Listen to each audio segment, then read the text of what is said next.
Hello, everyone, and welcome back to another episode of What Does the Cat Say Besides Meow? Uh, Hope everybody had a good weekend again and a good past week. Thankfully on my end, once again, pretty uneventful. I say right now, or until my brain kind of restarts herself, itself and stuff, and you know, I think of something, but Uh, yeah, no, this past week has been pretty uneventful. Just been doing the grind, playing a ton of Mamuzume Pretty Derby, and yeah, just kind of really nothing too eventful, and kind of late, kind of again because almost forgot again to record something. Just I don't want to. While I'm kind of working on moving and stuff, I don't want to uh, shut up my phone. No, the beers are background. No, I don't want to get into the habit of being like, oh, I'll skip a week and then skips 2 weeks, three, and then idea's gone. Um, but yeah, no, we are officially 2 weeks away from my moving. Uh, Excited mainly just to get it fucking over with. It's one thing I've come to know because I've had, unfortunately, over the past 8 years, I've moved in some capacity 5 times or so, 5, 6 times now. And the thing I've discovered with moving is that even if everything just goes smoothly, it's just stressful. Um, and there's a few. Actually, I actually do need to sit down and logistically look at like final things I need to do, what I need to start doing ahead of time before finishing up the move, because there's definitely some stuff I want to make sure is ready by then. But that's me to figure out. If y'all not to, oh, that's boring shit. Um, but yeah,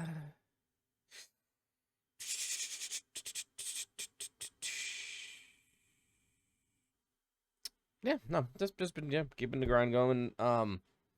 Game like further in pretty derby game and stuff. Yeah, just been enjoying that. Watching more of the Umumuzume anime has been awesome.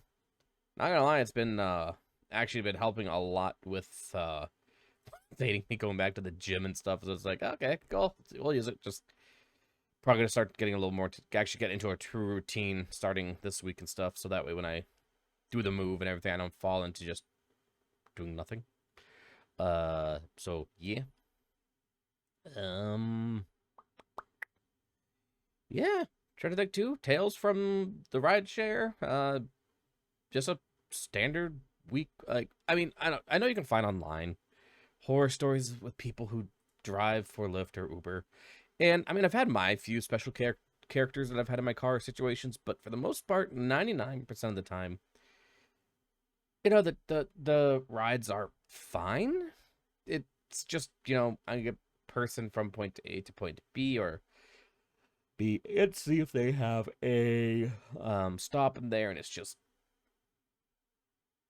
it's easy. There's nothing too wackadoo about it.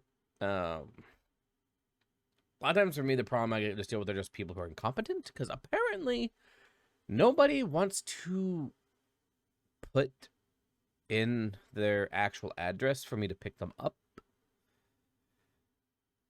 Because I've had that a few times now where I go to, because I'm one of those Lyft drivers.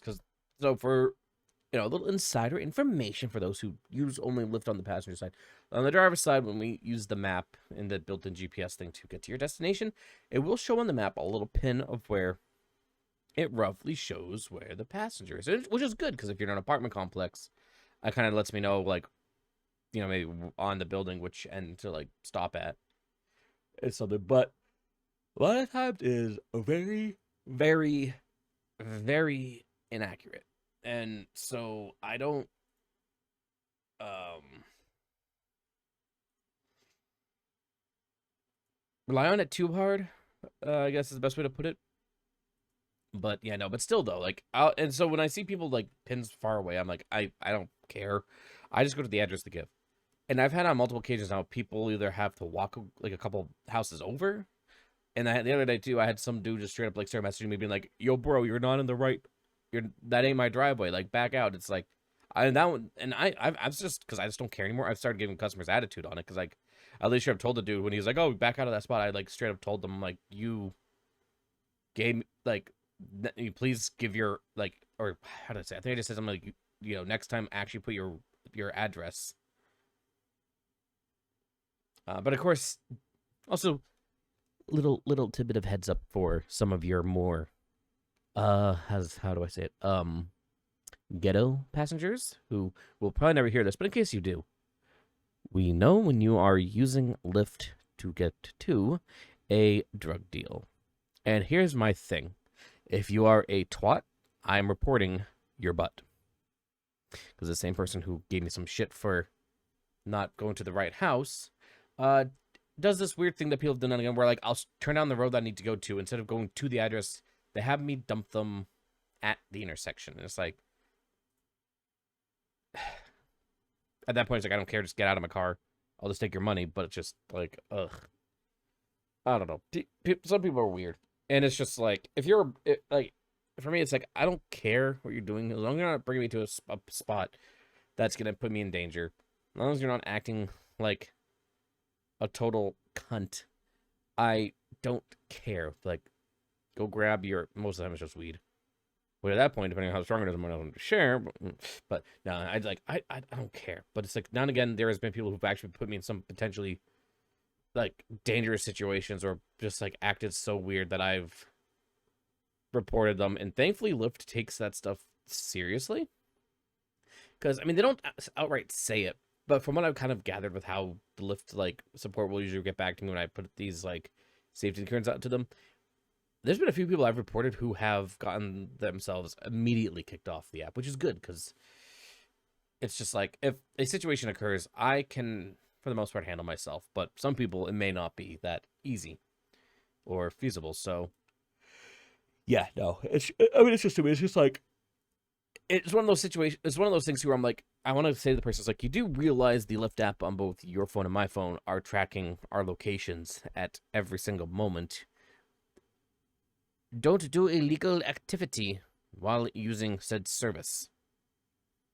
Simple as that. And also, it's just not fair to the Lyft driver who's just trying to make money to put them in a, you know, sus situation. Because I know one of them times I had two freaking homeless people use me to go to a house, and I literally heard them in the back talking about like, oh, make sure talk about adult, tell them like we'll have the money, give them money, don't let them try to like rough you up, blah blah blah. And it's just like, if I start hearing pew pew, I am flooring it. I don't care if your legs are half your body is still sticking out of my car. Like, I will not care about your well-being at that point. Tim care about mine. So it's just weird shit like that. Which I don't know, it could just be the city. Once I move back, I mean, that's everywhere. Like I bet you once I move back to New Hampshire, in that area, I'll probably run into the same situation. Those are gonna probably be like I'm gonna probably go be dropping people off in some areas that are gonna be very backwoods. Maybe some band just playing. Which for me, it's like if the banjos start playing, you know, I make a U-turn and run away. Just this, just the same as I would if I have to go down the street and they say, "Oh, don't wear certain," if I turn down the street and they say, "Don't wear any blue" or "Don't wear any red," then it's like, "Yep, I'm making a U-turn and getting the hell out of there." And for those who may not, get the reference saying, "Don't wear blue, don't wear red," from my understanding, I don't know how true it is. I should probably look it up. Is that was a thing about back when, like, like back in New York, how the whole thing about the Crips and the Bloods, or wherever those gangs were very prevalent. From what I've heard, is that the tension between them was so great that like there were certain streets you would go down that it's just like, don't wear the other gang's colors, even if you're not affiliated with either, because that can get you in trouble. So there you go, little tidbit of history. Um,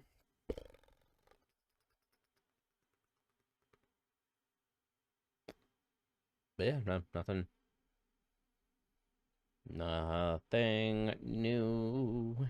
Trying to think. There's nothing much to blabble about. So this will probably be potentially a short episode.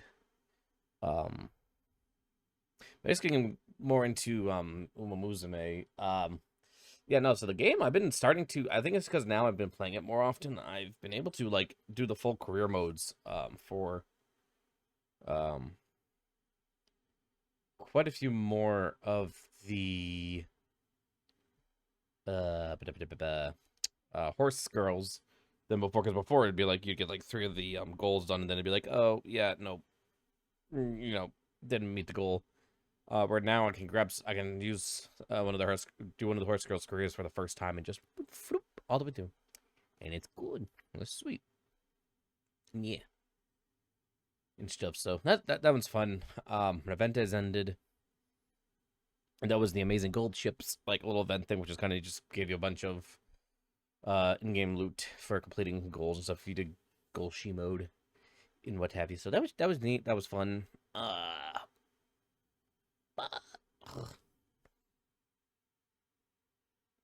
Also, that did not download all of the songs. That definitely did not. Whatever. Yeah, sorry. While I'm doing this, because I do stuff while I record this. Currently, 43. Yeah, I'm gonna just trying to get some music, some of the music I listen to offline and stuff. Just gotta see what I can get, and stuff to put on my phone. I'm still looking at an actual dedicated, like, what now they call them digital audio players, but like the MP3 players, like, but I can't really. I just still can't really justify like getting one, because if I was gonna like now if I was moving into my own house where I had a shit ton of rooms to work with, that'd be one thing. But I got 2 rooms, but because it's like my audio gear is gonna be next to my computer, so it's like if I'm gonna be listening to any offline music, I'll just plug in my fire it up on my computer through iTunes or I guess now Apple Music, because apparently I didn't realize that the regular just offline audio music player thing for iTunes doesn't exist anymore, so you have to use the Apple Music app. So I learned that the other day. But yeah, it's like I'll just I just play music off my computer.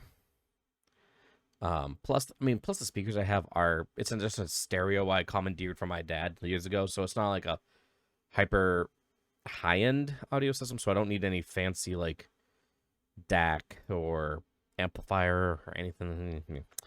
But yeah, I don't know, just an idea, but it's just like I don't. And then of course, if I'm gonna listen to music while on the go, I'll just use my phone. I already have a thing that can play audio in my pocket, so yeah. I just got no idea, but yeah, just kind of think about that. Also on the Gaming Sphere too. Earlier, I finally started actually doing some like legit, like actual career improvement racing things in iRacing. So, I also, and part of that too included learning quickly that apparently they have 2 different time trial-esque things. One called time attacks, and one that's actually time trials.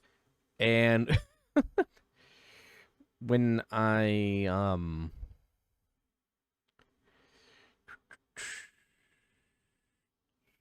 so yeah, I was doing all this stuff for time attacks, thinking, oh, this will improve, like, because in iRacing there you have like licenses and stuff, and like you up them to go from like rookie to, or whatever, up to like professional, and also safety ratings, so that way if you're somebody who likes to play pinball with colliding into every other driver, you get demoted.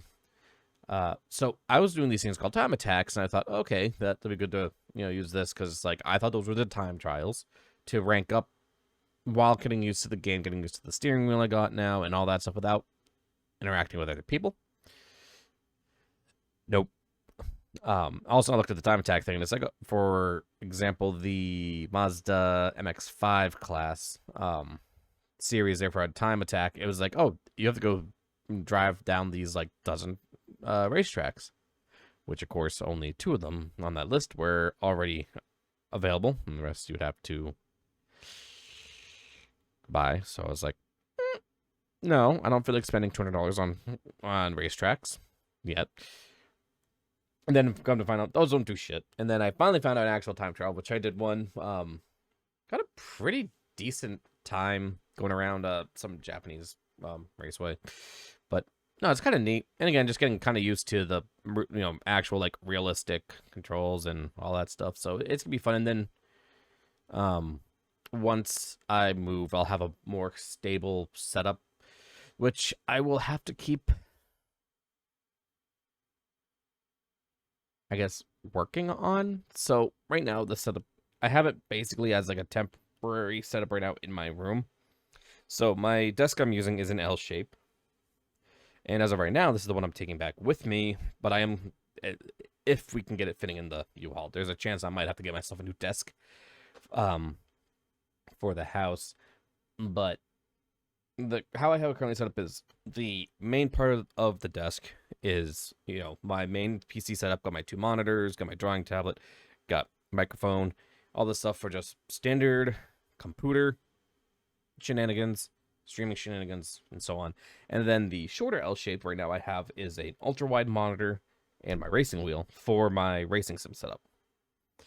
And I think ideally, dream setup would, of course, still be eventually to get myself one of those like racing cockpits that has like the chair, the stuff to put, where you mount the racing wheel's pedals, the shifters, and so on. I mean, in a dream scenario, that would be nice to get. I don't know if I will get that. I mean, I'm not gonna have unlimited space in the room I'm in, the what's gonna be my streaming room, of course. Though at worst, I did find that apparently you can buy just instead of the full racing cockpit, it's just like the stand part that you can mount your racing wheel and pedals to. So at worst, I might just get that, because it's like a third of the price of even like the cheapest like racing cockpits are like $200-$300, where that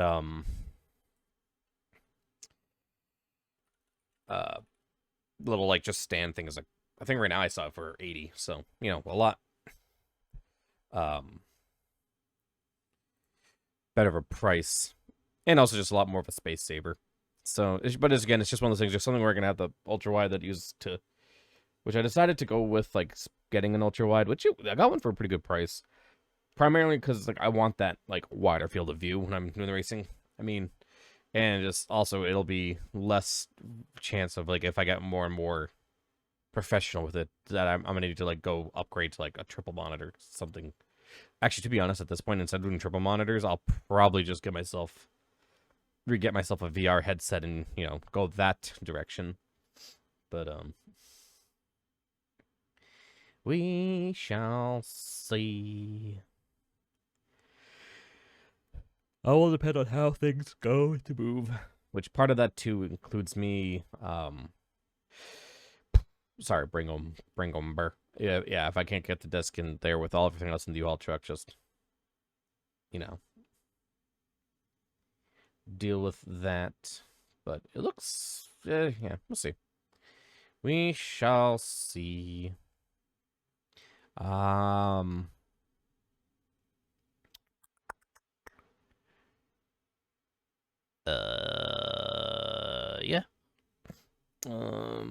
I honestly think that I'm gonna call it there. I really have nothing to talk about. One goofy idea that I'm thinking of that may quickly work or not is I might do a goofy like little extra podcast episode on the night I move, where I'll just kind of, because I do have a lavalier mic set up for back when I was like doing VR content and whatnot, that I might try to just have on standby, where what I'll do is while I'm on the move, doing the drive, I might just whip that on and do like a little like commentary while I'm driving. Though it will be very dependent on how much like background noise there is, because that's the thing. U-Haul trucks are not quiet. They are not luxury vehicles. If I was in my own car, I would probably be able to be fine. But yeah, we'll see. We'll see for sure. Also, I don't know the exact date yet, but yeah, so it's definitely that's the other thing I gotta think of too is when my like comeback stream is for Twitch and stuff, which will probably be a 24-hour like at least a 12 to 24-hour stream is what I said I would do when I come back. So I'm probably gonna give myself a good like week and a half after I move to just kind of get myself all kind of situated. So, kind of quick thinking here. So I'm gonna be back with the fam and fully finished my driving by the 3rd. So it'll be Wednesday the 3rd is when I'm gonna be actually like back on New Hampshire soil. So probably by Friday.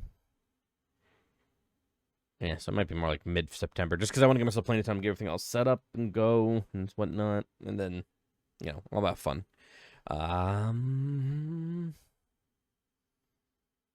But, yeah, I think I'm just gonna go ahead and call it the thing before I just ramble on about other stuff.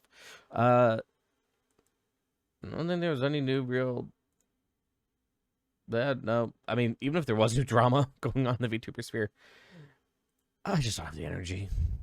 I'm at the point now where I'm just too old and tired to care.